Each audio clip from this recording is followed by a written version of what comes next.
Well, are the pharmaceutical companies up to the B standard, do you think, Ben? I think they probably are, to be honest with you. Yeah, we're going to talk about the letter B today and how it relates to global fascism, specifically as it's linked to these four organisations: the B Team, Be Good for Leaders, B Corporation, which you'll be familiar with, we've talked about it before, and the Better Business Act.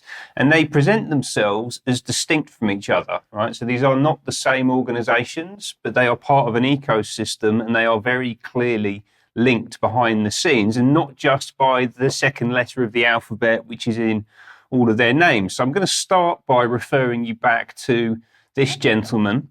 This is Paulus Gerardus Josephus Maria Polman, KBE, aka Paul Polman, who was the chief executive of Unilever, amongst other things, one of the biggest consumer goods companies in the world.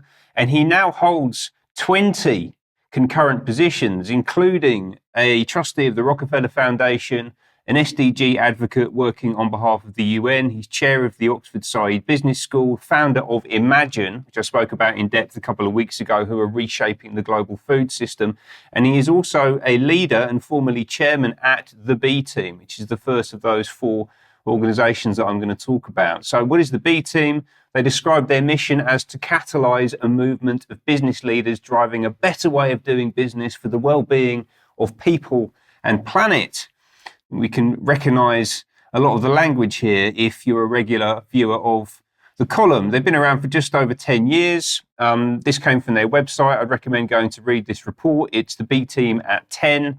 And they described their journey from 2013 to 15 as forging a new path for business.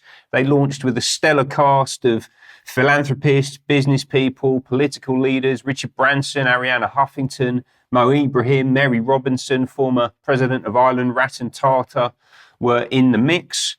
From 2016 to 2018, they were partnering for impact. And partnering is the 17th SDG. This is all very closely linked into the development or the delivery, of the Sustainable Development Goals. For 2019 to 2020, they were leading with humanity at the heart. And you can see there Mark Benioff, the Salesforce CEO, on the left-hand side there. And he's also a member of Linda Rothschild's Council for Inclusive Capitalism. So this is part of that same network. And then from 21 to 23, they were catalyzing new leadership. They put a big statement into, I believe it was the New York Times, asking Joe Biden to become the climate president. So they are activists. They're promoting a very specific agenda. And how do they do it? They have a compass. This is what guides them. They're about being bold, brave, working with purpose, having principles, delivering sustainability, equality, and accountability, and most importantly, focusing on humanity, putting humanity at the center, or maybe in the crosshairs. Who knows? It could potentially maybe a slightly sinister dynamic to this too.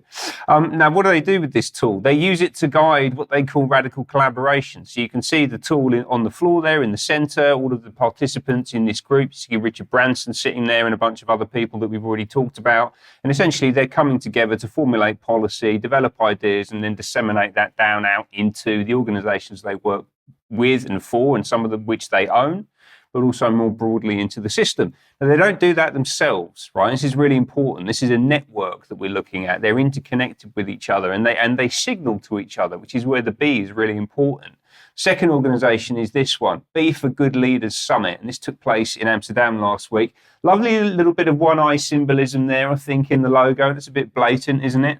And what are they about? So again, it's business for good. Business must be for good. So they say, finally, business for good is becoming the zeitgeist. It's clear that business has to change and economies have to become regenerative.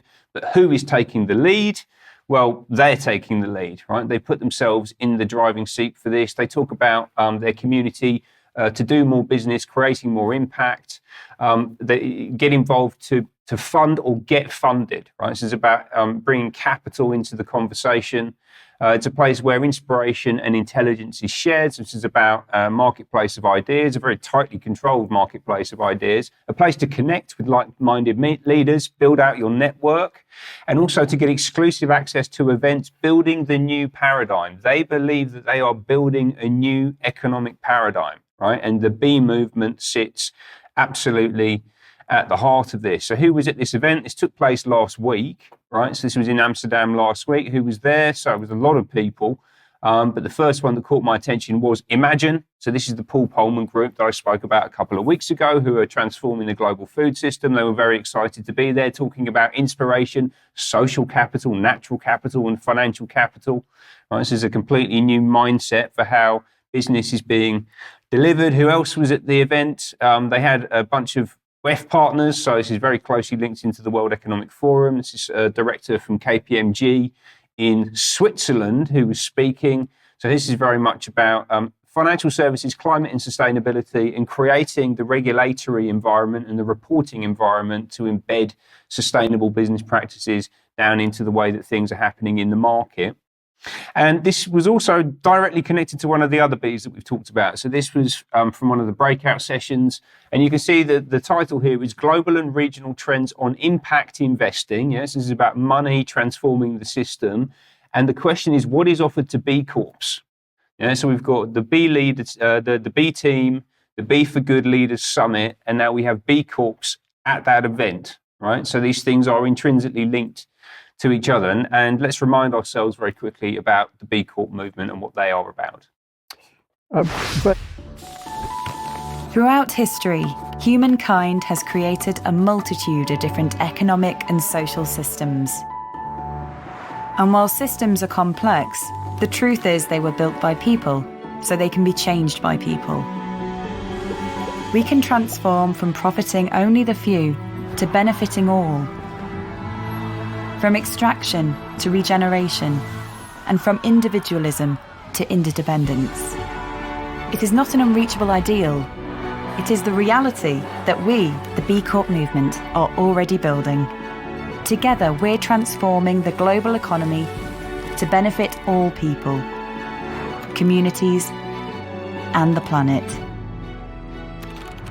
Together, we'll realise our vision of an inclusive, equitable, and regenerative world. Join the movement.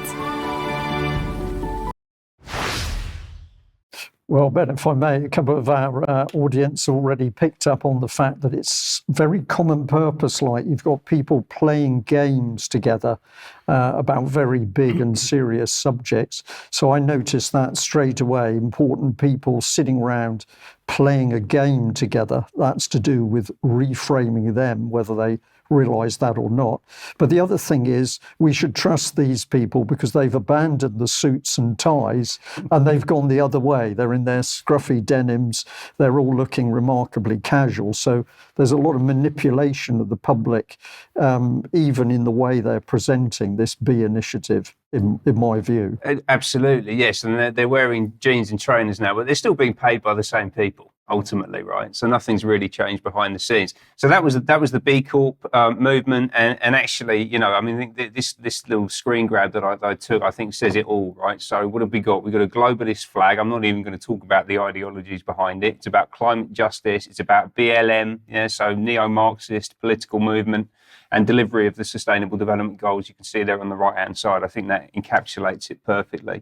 And they're attempting to push this agenda not just into the way that business is done, but really importantly into the regulatory structures in the UK. Right? Let's hear from the Better Business Act.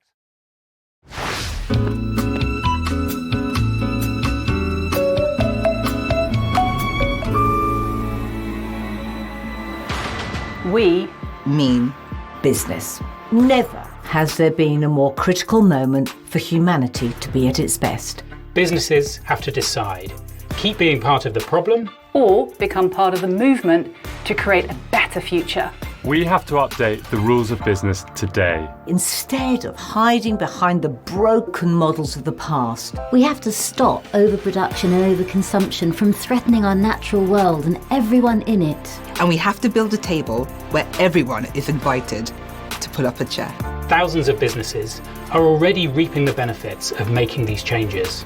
but to have a tangible impact, every business needs to do it by default. The Better Business Act is here to make that happen. Prioritising people and planet alongside profit. Still delivers attractive returns for shareholders. Which means it isn't just the right thing to do, it's the smart thing to do. Right now, the UK economy is in a state of chaos, and this is our opportunity to harness the enormous potential of entrepreneurs, enterprise and innovation to jolt it back into action. The case for change works in everyone's favour. So we know what we need to do. We back the act. Will you? So very polished, bunch of very high profile people on there. Mary Portas on UK television. So this is getting really a big push from the establishment. It was launched, actually they had an event last week at the Barbican, Better Business Day. You can see there Holly Branson, Richard Branson's daughter on stage. He was part of the B team that we talked about a few minutes ago. Just very quickly, their website is 33% more carbon efficient than other websites. I thought that was an interesting thing for them to pull out. Anyway, and they also have a glowing recommendation here from Paul Polman himself, which ties it back to the B team again, directly, despite the fact they don't talk about themselves as coming from the same organisation. So for my money, the B Corp, B for Good, the B team, the Better Business Act, they all present as separate, but they are linked, all pulling in the same direction towards greater control of humanity. The question is, who's pulling the strings? And actually, I think that it probably goes back here. Right, that's just on to the next one. No problem, Ben. Okay, well, I think it goes to the Rockefeller Foundation, I believe. So. Okay, thank you very much for that. Chaos was mentioned. Chaos, as far as they're concerned, is an opportunity. Is it a coincidence, of course, that members of the Conservative Party many years ago were talking about planned chaos in the future? Could it have been to give them that opportunity?